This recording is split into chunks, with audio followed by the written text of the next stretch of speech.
तो नमस्कार दोस्तों, जैसा कि मैंने बताया कि आज हम लोग बात करने वाले हैं हेल्थ सर्टिफिकेट के बारे में। अभी सबसे पहले जानते हैं कि हेल्थ सर्टिफिकेट है क्या।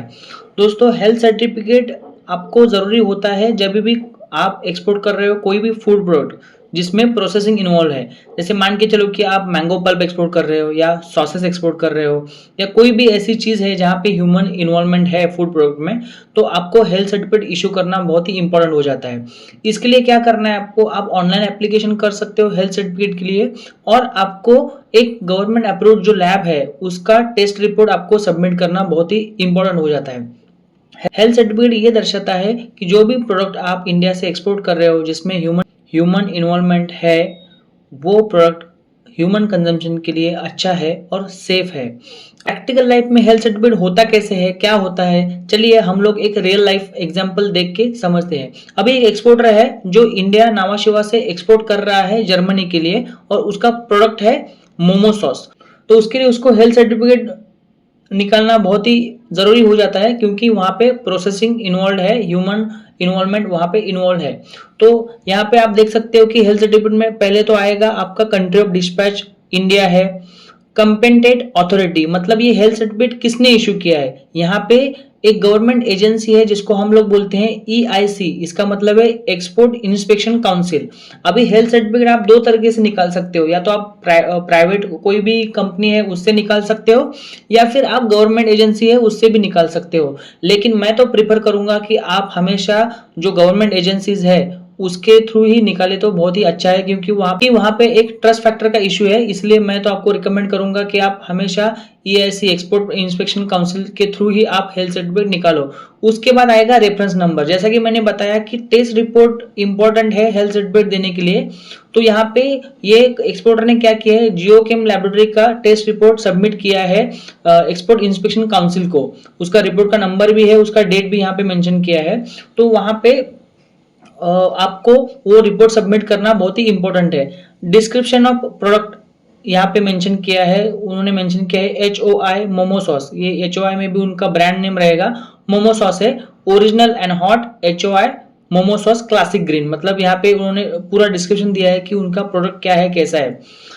अभी ये जो शिपमेंट था ना, ये ट्रायल शिपमेंट था कंजानी को टेस्ट करने के लिए, या फिर जस्ट बोलते ना उसको कि एक मार्केटिंग स्मॉल क्वांटिटी में हम लोग एक्सपोर्ट करते हैं कि डिमांड चेक करने के लिए। तो यहाँ पे ये लोगों ने क्वांटिटी मेंशन किया है 696 केजीज नेट वेट है, मतलब एक स्मॉल LCL शिपमेंट था। उसका ग्रॉस वेट 835 केजीज था। टाइप ऑफ पैकिंग यहाँ पे मेंशन किया है कार्टून्स में, कितने कार्टून्स है, 116 कार्टून्स। लॉट नंबर या जो भी बैच नंबर है वो यहाँ पे आपको मेंशन करना बहुत ही इंपॉर्टेंट है। अभी टेम्परेचर रिक्वायर्ड ड्यूरिंग स्टोरेज और ट्रांसपोर्ट। अभी यहाँ पे जैसे मान के चलो कि कोई शिपमेंट ऐसे रहते हैं जिसको रेफर कंटेनर लगता है, या फिर टेम्परेचर मेंटेनेंस का वहाँ पे मैंडेटरी हो जाता है, तो वो केस में आपको टेम्परेचर यहाँ पे मेंशन करना जरूरी है। ये अगर मोमो सॉस है तो यहाँ पे आपको एम्बिएंट टेम्परेचर, मतलब रूम टेम्परेचर में आपको इसको रखना है, मतलब ये नॉर्मल कंटेनर में जा सकता है। इसके बाद आएगा मैन्युफैक्चरिंग डेट क्या है, उसके बाद एक्सपायरी डेट क्या है, उसके बाद इनवॉइस नंबर एंड डेट। तो यहाँ पे इनवॉइस नंबर वो आएगा जो आपने बायर को दिया था, मतलब जो भी इनवॉइस नंबर आप बायर को भेजोगे वही सेम इनवॉइस नंबर और डेट यहाँ पे आपको मेंशन करना है इसमें। उसके बाद आएगा name and address of the exporter. यहाँ पे आपको एक्सपोर्टर का नेम और एड्रेस, फॉर प्राइवेसी रीजन ये मैंने हाइड करके रखा है, तो आपको यहाँ पे आएगा एक्सपोर्टर का नेम, पूरा उसका डिटेल एड्रेस। उसके बाद डेस्टिनेशन ऑफ द प्रोडक्ट कौन सा है। अभी यहाँ पे the products are to be dispatched from place of dispatch. तो प्लेस ऑफ डिस्पैच यहाँ पे अभी ये शिपमेंट हो रहा है नावा शिवा इंडिया से, क्योंकि ये जो एक्सपोर्टर है ये मुंबई का एक्सपोर्टर है, तो मुंबई से आपका नजदीक का पोर्ट है नावा शिवा, तो इसलिए यहाँ पे प्लेस ऑफ डिस्पैच नावा शिवा आएगा। अगर आप गुजरात में हो और गुजरात से एक्सपोर्ट कर रहे हो तो यहाँ पे, अगर आप मुंद्रा से शिपमेंट कर रहे हो तो आप यहाँ पे मेंशन कर सकते हो मुंद्रा इंडिया। उसके बाद country and place of destination. अभी यहाँ पे ये जो शिपमेंट जा रहा है वो शिपमेंट जा रहा है जर्मनी, और जर्मनी का एक पोर्ट है जिसका नाम है हैम्बर्ग। तो हैम्बर्ग पोर्ट के लिए जा रहा है, इसलिए यहाँ पे हम लोगों ने country and place of destination mention किया है हैम्बर्ग जर्मनी। अभी ये कैसे जा रहा है, बाय सी जा रहा है, बाय रोड जा रहा है, बाय एयर जा रहा है, तो यहाँ पे ये सी शिपमेंट है इसलिए हम लोगों ने यहाँ पे मेंशन किया है by sea. Name and address of the consignor. Consignor का मतलब है एक्सपोर्टर या सप्लायर, तो यहाँ पे अगेन आपको मेंशन करना है एक्सपोर्टर नेम एंड एड्रेस। उसके बाद name of the consignee address at place of destination. जिस कंट्री में भी ये मटेरियल जा रहा है, जैसे यहाँ पे ये हैम्बर्ग में जा रहा है, तो वहां पे आपको यहाँ पे इंपोर्टर का नेम और डिटेल एड्रेस आपको भेजना है। एलसी डिटेल्स, अगर आप मान के चलो कि आप एलसी पेमेंट टर्म में काम कर रहे हो, तो यहाँ पे आपको एलसी नंबर और डेट मेंशन करना बहुत ही इंपॉर्टेंट है।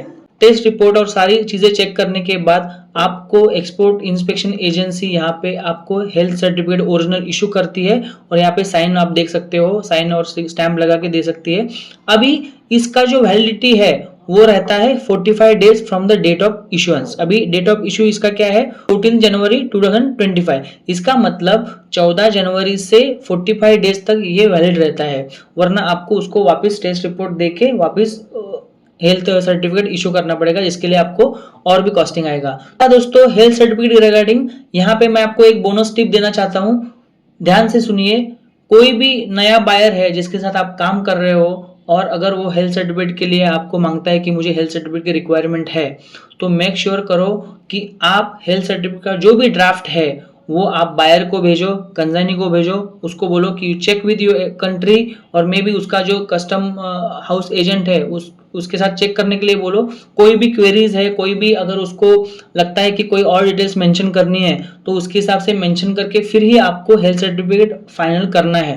नहीं तो क्या होता है, कभी कभी कोई डिटेल्स मिसिंग होती है या गलत अगर डिटेल्स हम लोग मेंशन करते हैं, तो वो केस में आपको चांसेस होते हैं कि आपका कार्गो वहां पे अटक जाता है या फिर क्लियरेंस में दिक्कत आती है। तो वो आपको ध्यान में रखना है। नॉर्मली हेल्थ सर्टिफिकेट के लिए आपको 8 से 15,000 रुपए खर्चा आता है, डिपेंडिंग अपॉन आपका कंट्री कौन सा है और कौन से प्रोडक्ट आप एक्सपोर्ट कर रहे हो उसके ऊपर डिपेंड है। तो 8 से 15,000 रुपए तक आपको वहां पे खर्चा आ सकता है।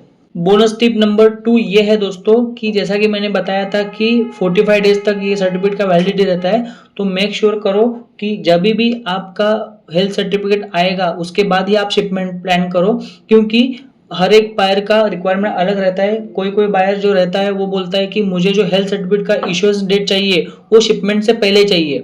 तो प्रॉब्लम क्या हो जाता है, अगर आपने एक्सपोर्ट कर लिया और उसके बाद में डेट ऑफ इशू बाद का आ गया, तो वहां पे आपको कंसाइनी को प्रॉब्लम आ सकता है।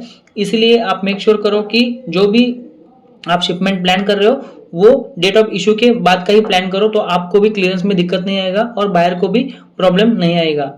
तो ये था दोस्तों हेल्थ सर्टिफिकेट के रिगार्डिंग। मैं आशा करता हूं कि आपको सारी चीजें, सारे पॉइंट्स मैंने अच्छे से एक्सप्लेन किए हैं।